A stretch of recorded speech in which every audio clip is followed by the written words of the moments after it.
opinion, Brad left Jen for Angie, and the picture kind of says a little bit about why. Not looking too far. So first what we're going to start with is the center chart is Brad's natal chart, and on the outside is Jen's chart overlaid on top of his. And what I've found in my studying is that for really good compatibility, the more you have planets lined up exact side by side, the more of those combinations you have, the better chance of success and longevity.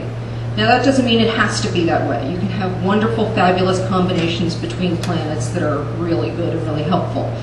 But the more you have planets combined like this and like this, the better. So what Brad and Jen had in common, first and foremost, was this right here is his Jupiter. And Jupiter is the largest planet in the sky. It basically represents everything good, everything positive. It's just a wonderful, generally helpful planet.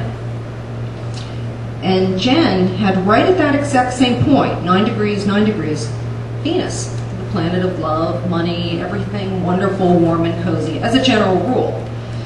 So that was one thing that pulled the two of them together.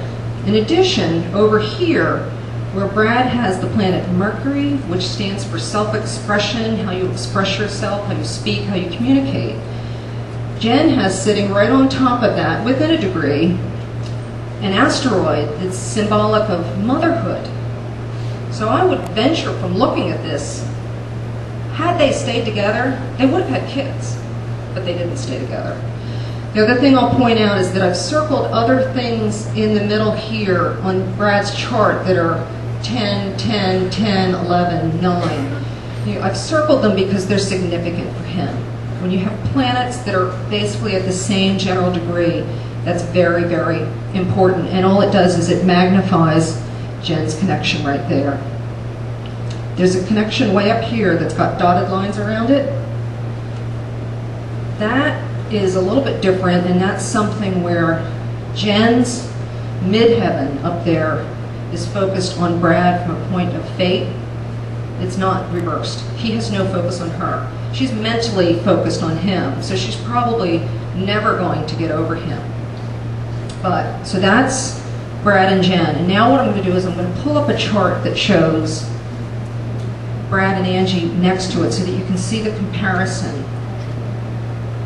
And then in a second I'm going to go just to Angie so that you can see it better. But I want to point out something before I do that.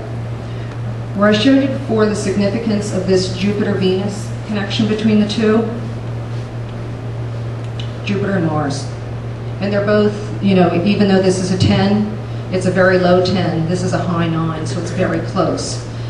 And where Venus is love, money, everything good and cuddly and nice, Mars is the physical planet, sex. Very, very, that's why I said if you look at the picture, you can kind of see why. So if you were to ask a room full of men, which would you pick? A nice cuddly teddy bear or a sex machine? Most men, it's not a big choice. So that's first and foremost. But where we had here 2 connections, these guys have 1, 2, 3, 4 connections. I'm going to go to the next slide so that we can see them a little bit easier. So we've already talked about Brad and Angie having a very strong physical connection.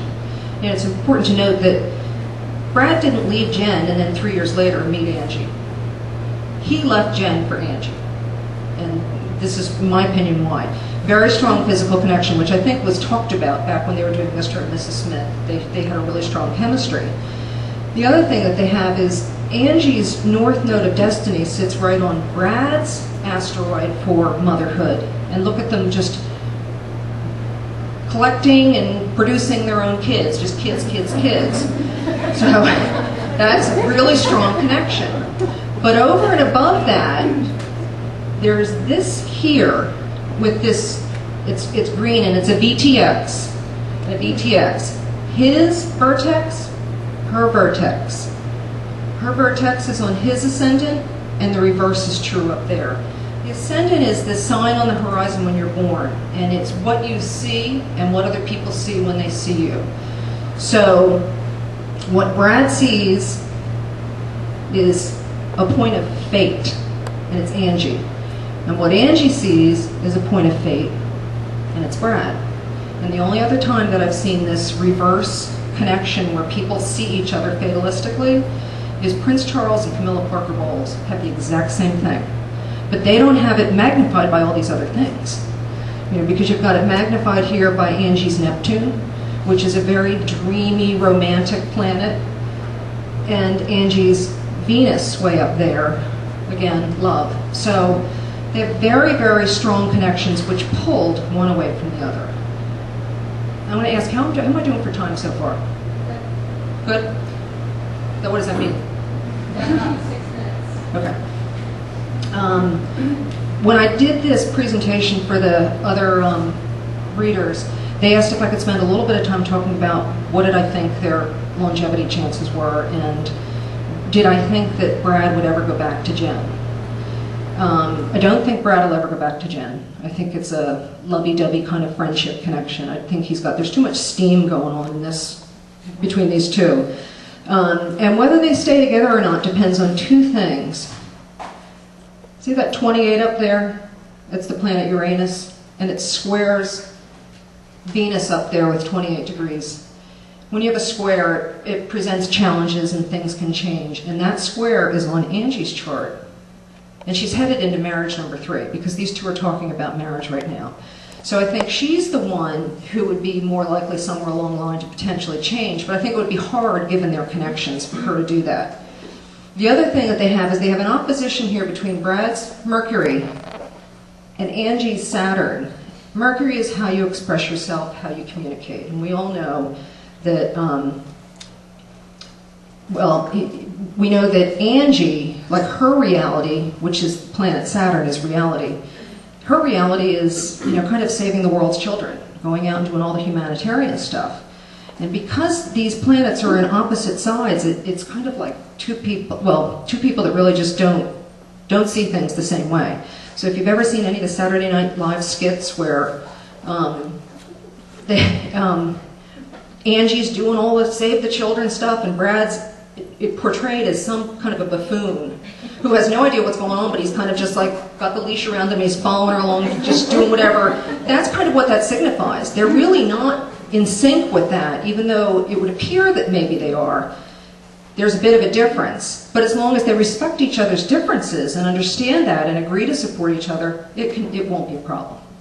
So that's my take on that. I think that they're in each other's lives forever, just like Camilla Parker Bowles and Prince Charles. And that's kind of, you don't have to be psychic to know that, because they've got a bunch of kids. So they have to stay together because of the kids. So that wraps up that portion of the presentation, and I just wanted to quickly mention that